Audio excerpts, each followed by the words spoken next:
ministro Dias Toffoli, ele virou uma espécie de juiz exclusivo no Supremo Tribunal Federal para as causas da Lava Jato. É um assunto de que ele trata. No entanto, ele é o relator da Operação Spoofing. A partir da Operação Spoofing, de modo que, portanto, há uma, xandonicamente,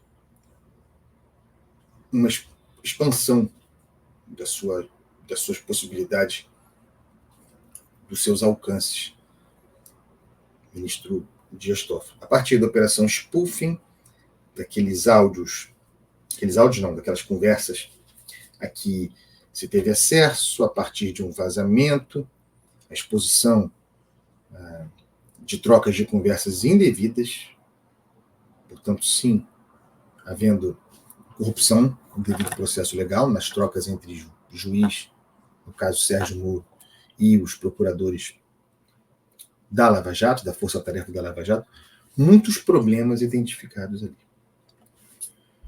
A partir dali, no entanto, um processo de demolição da verdade. Outra coisa não é. Num mundo equilibrado, que não é o brasileiro, as duas coisas coexistiriam. A corrupção do devido processo na Lava Jato, com consequências, e a corrupção, a vida na Petrobras ou a partir da Petrobras. As duas coisas existem. Elas existiram, meu Deus do céu. No entanto, se desenvolve o texto com efeito prático de que haveria um conluio geral. Nenhuma nuance, tudo quanto feito e revelado pela Lava Jato. Portanto, todas as consequências, todos os atos derivados de tudo quanto se descobriu, réus confessos, tudo para o lixo. Porque houve problemas, e sim, houve, na condução dos processos. E nós vamos nos acostumando a isso, achando normal. De modo que o discurso que prospera hoje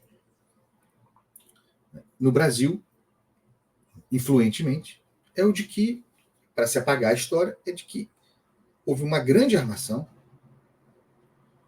para prejudicar o PT, Lula, aquele grupo político, e, mais amplamente falando, para prejudicar o Brasil, para prejudicar a soberania brasileira. Um golpe no Brasil.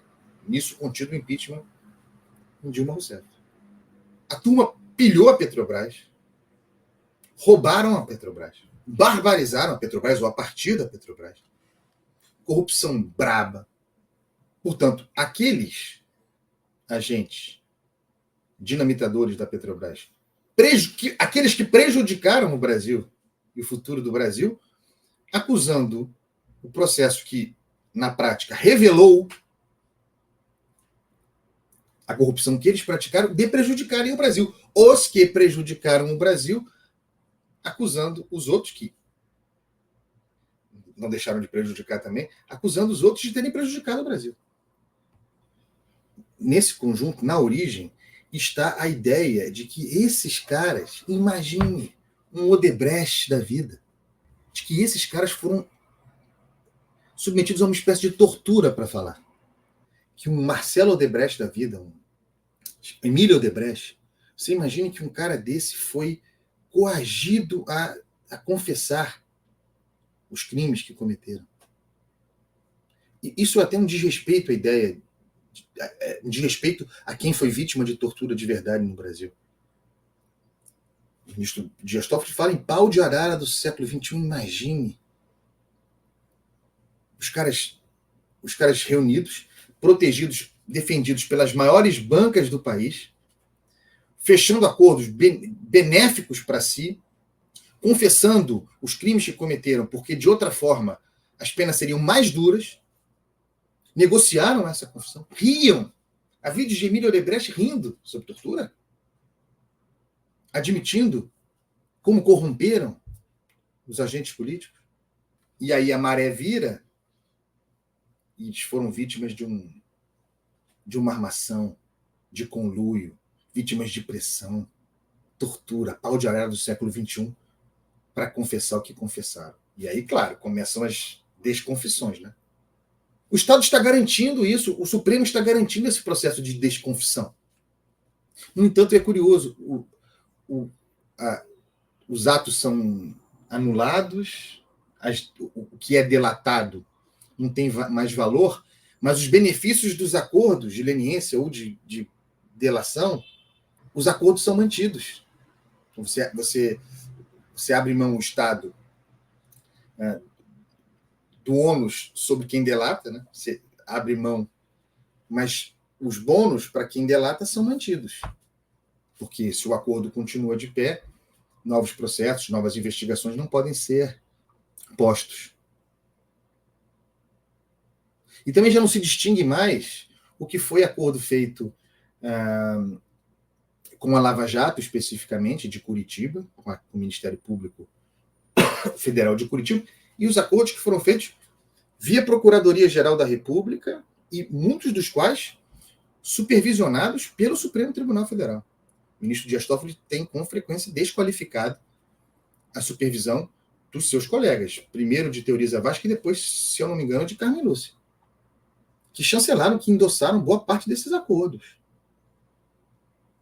Quer dizer, que participaram desse conjunto de tortura, a Procuradoria-Geral da República e a supervisão do Supremo Tribunal Federal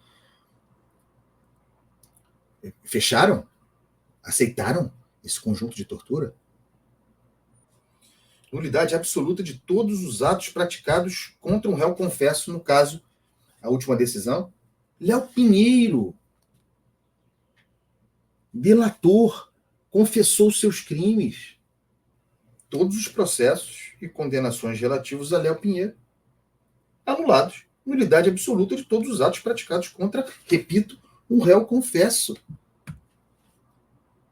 E querem que eu acredite que esse cara foi torturado, forçado a delatar. Um homem milionário, atendido pelas melhores bancas. Como ficam essas bancas?